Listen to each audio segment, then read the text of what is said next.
Nossa dupla de quinta-feira com essas duas mulheres super bem-sucedidas em suas áreas. Quero agradecer pela presença de ambas aqui no nosso Visões Brasil Agora, viu? Bom dia, Murilo. Bom dia a todos. É um prazer grande.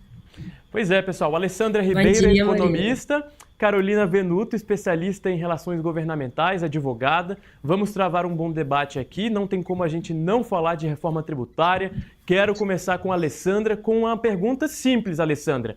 Foi uma boa reforma tributária aprovada? Dentro do possível, a gente teve um texto positivo? Murilo, avalio que sim. Acho que é um importante passo para a economia brasileira ter avançado com a regulamentação da reforma tributária. De fato, a gente vai para um sistema, acho que muito mais eficiente, um sistema mais simples e um sistema uniforme em relação ao que temos hoje. Então, acho que vários dos problemas no sistema tributário atual vão ser corrigidos com essa nova reforma. Sempre fica, né? Poderia ser melhor? Poderia, se não fossem várias exceções que a gente viu até ontem, no finalzinho aí do período de votação. Mas eu acho que os pilares principais da reforma foram mantidos e nós avaliamos que os efeitos para a economia brasileira ao longo do tempo serão bastante positivos. Carol acompanha de pertinho, lá em loco no Congresso Nacional, né, Carol? Como que você avaliou esses movimentos ontem, essas movimentações, inclusive com essas exceções no final? Queria que você trouxesse seu diagnóstico também. Perfeito, Murilo. Bom dia aí a todos. Obrigada, Lê, aí pela participação também. Ontem foi um dia em que nós, que trabalhamos diretamente com relações governamentais, a gente fica animado e vê por que a gente escolheu essa atividade, né? De fato, foi, na verdade, a semana inteira vem sendo de grandes negociações, muitos acordos, né? E quando a gente diz que saiu um texto possível, né? A gente costuma dizer que quando ninguém está 100% feliz, é porque o texto realmente é o melhor texto possível a ser aprovado. E, de fato, foi uma articulação muito bem sucedida aí de todos os atores. Até trouxe, Murilo, aqui uma comparação para a gente em relação à PEC que foi aprovada, né? A PEC teve 118 votos contrários, enquanto o PLP ontem teve 142. Então, teve um pouquinho a mais de votos contrários, porém, o quórum ontem também estava um pouco menor. E de votos favoráveis, tivemos na PEC 382 e no PLP 336. Então, governo trabalhou bastante, Arthur Lira também aí foi protagonista, né, dessas articulações, e como a Alessandra trouxe, nós tivemos alguns pontos aí de maior debate. Eu acho que é interessante a gente trazer que foram 804 emendas, então foi realmente um desafio, não só para a gente que trabalha com isso, né, analisando tudo isso, mas também para negociação por parte dos parlamentares. O relator foi designado apenas ontem na manhã, né, de ontem, que foi o Reginaldo, então a gente tinha dificuldade até de saber com quem a gente articulava, mas no final foram votados apenas 3 destaques. O que significam esses destaques? Né? Que são os pontos controversos do texto. Né? Todos os demais pontos que haviam discussão foram acolhidos de certa forma, né, pelo relator. Como eu disse, não houve 100% de acatamento de nada, mas de certa forma ele acolheu. E os 3 destaques que foram votados de fato foi um destaque da bancada mais da esquerda, né, para trazer o imposto seletivo para armas, que não foi aprovado, foi rejeitado. Um destaque também de redução da alíquota para construção civil, que acabou sendo rejeitado.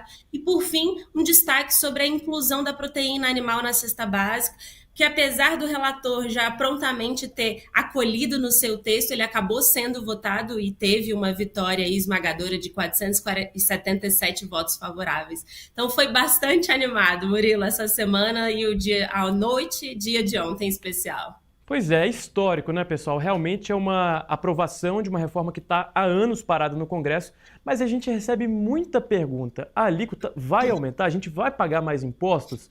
Alessandra, existe um limiar que a gente precisa ficar de olho para não haver uma taxação ainda maior em certos pontos? Porque é uma reforma complexa e essa é uma preocupação genuína, né, do brasileiro. Sim, de fato, Murilo, é bastante genuína. E acho que, né, se a gente pegar o que saiu lá na PEC no final do ano passado, e ontem também, a gente vê uma preocupação do Congresso em criar realmente essa trava para não ter aumento da carga tributária. Né? Lá na PEC de dezembro, saiu essa trava em relação à carga tributária atual, e ontem eles adicionaram uma relacionada à alíquota de 26,5%, que toda vez que passar de 26,5%, o governo, junto com o comitê gestor, vão ter que tomar aí algumas medidas para trazer a alíquota de volta em 26,5%. Então, acho que há essa clara preocupação, e acho que o objetivo realmente dessa reforma não é aumentar a carga tributária. Apesar de todos os desafios fiscais, o objetivo aqui é outro, é tornar o sistema mais lógico, mais racional e resolvendo os problemas do que a gente tem hoje. Então, acho que essa preocupação é bastante clara.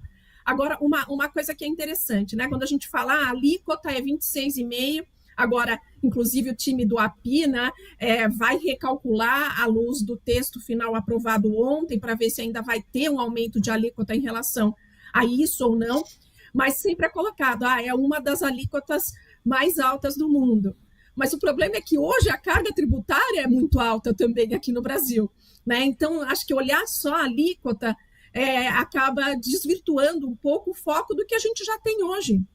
Hoje a alíquota já é muito alta. E por que a carga tributária é tão alta no Brasil? Porque a gente tem gastos muito altos também que precisam ser financiados.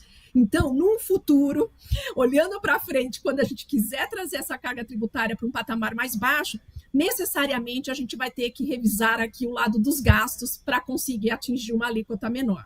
Pois é, Alessandra, Carol, a gente precisa também olhar a evolução dessa proposta também pautada na avaliação, né, tanto do governo quanto do Congresso. Arthur Lira está numa fase final ali de presidência, querendo mostrar serviço, sabe que o segundo semestre vai ser focado nas eleições municipais, então quis fazer essa entrega e conseguiu, apesar do revés na carne, né? Porque o ponto defendido por ele é que a carne não fosse isenta, mas foi no fim das contas. E por outro lado, atravessando ali a rua da Praça dos Três Poderes, a gente tem o governo Lula também de olho e não quis ficar sem capitalizar em cima da carne isenta, né? Lula é um defensor, Haddad nem tanto, mas acabou que o líder do governo, líder não, né? O deputado do PT, Reginaldo, saiu em defesa, disse que seria um pleito importante e tudo mais.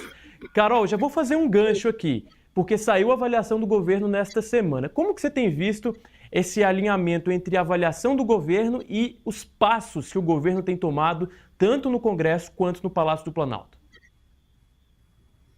Perfeito, Murilo. Essas pesquisas a gente sempre precisa olhar para os detalhes, né, dos dados. E o que a gente pode inferir, né, dessa última pesquisa é que, de fato, né, a aproximação do pleito eleitoral distancia um pouco não só o governo, mas também a percepção do próprio cidadão de temas mais complexos liderados pelo governo, como é, por exemplo, a questão da economia. Né? Então, por um lado, né, ao mesmo tempo que passa a ser mais importante assuntos como saúde, educação, segurança, né? Também há uma posição do governo, principalmente aí do presidente Lula, de deixar um pouco, de falar um pouco sobre economia. Então, a gente deixou de ver Lula, por exemplo, falando do Banco Central aí nas últimas semanas, inclusive com Simone Tebet e Haddad liderando essa discussão, né? Nós estamos acompanhando no Senado a discussão da PEC da autonomia do Banco Central, em que tem um voto separado contrário do governo, né? E o Lula está se distanciando desse argumento, então a gente pode inferir que, de fato, quando há uma aproximação do pleito eleitoral e o Lula e a esquerda, de uma forma geral, o PT, tem um bom êxito, né, nas narrativas, nos palanques, na aproximação com a mobilização social, então a gente consegue ver essa mudança de perfil, né, da posição dos respondentes aí das perguntas. Então a gente tem essa avaliação do distanciamento da pauta econômica, que é mais complexa, que é mais dura, e a aproximação com pautas que tocam mais o cidadão, né? Eu estava até discutindo mais cedo aqui, a Alessandra, com o Léo Cavalcante, aqui da nossa equipe do SBT, que é o seguinte: Lula fez aquele cálculo político, né, porque sabia que batendo no Banco Central, por exemplo, conseguiria um apoio de uma parcela da população que defende maior acesso ao consumo, e isso foi mostrado na pesquisa Quest, né? Até quem não votou em Lula gosta quando ele faz esse tipo de fala, né, ali contra o Banco Central, contra os mais ricos, contra os banqueiros. Mas tem de fazer o cálculo econômico também, né, Alessandra? Porque se continuar com esse tipo de fala, o dólar sobe. E o dólar subindo mexe também no poder de compra das pessoas lá no futuro, né? Perfeito, Murilo. É esse o grande problema. Bater no Banco Central, nos banqueiros e tudo mais, é isso que a Carol bem colocou. Gera esse apelo, né? Os respondentes reagem a isso, mas o ponto aqui é que é um tiro no pé tremendo do governo, porque isso aumenta muito a percepção de risco em relação ao que o governo vai fazer com a política econômica de forma geral, mas em especial com relação ao Banco Central, né, que é uma instituição de Estado, uma instituição técnica que está fazendo seu trabalho independente se é o governo A, B ou C, o que eu diria, muito positivo para qualquer economia no mundo. E o fato é que, ao bater assim na instituição, ele cria uma percepção de que, olha, o governo pode mudar o Banco Central, olha, pode ser um Banco Central muito mais suscetível à pressão política. E aí os mercados reagem.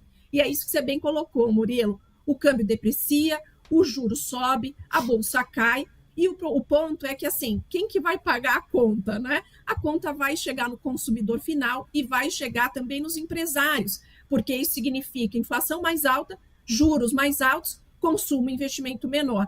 Então, não foi à toa que a gente viu, né, agora o presidente, também junto com a ajuda do ministro Haddad, dando um passo atrás nessa questão das declarações, porque realmente os efeitos seriam muito negativos para o próprio governo dele mesmo, né? Pois é. Carol, só para a gente fechar aqui esse debate, também com a abertura para a Alessandra acrescentar, o que dá para aprovar ainda esse ano, hein? Ou agora já era, Congresso já parou, depois da reforma tributária, férias, e vamos cuidar de eleições municipais, e é isso aí, acabou 2024.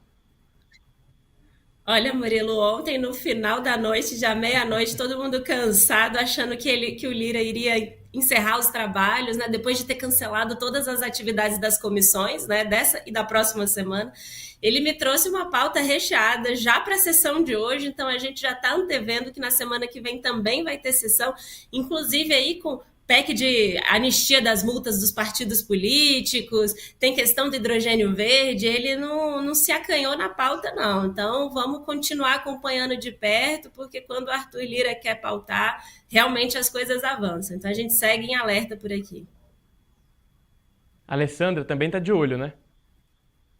Pois é, Murilo, eu acho que sim, além dessas pautas que a Carol colocou, né, eu acho que uma em especial, pensando aqui em agenda econômica e tudo mais, é a pauta do hidrogênio verde.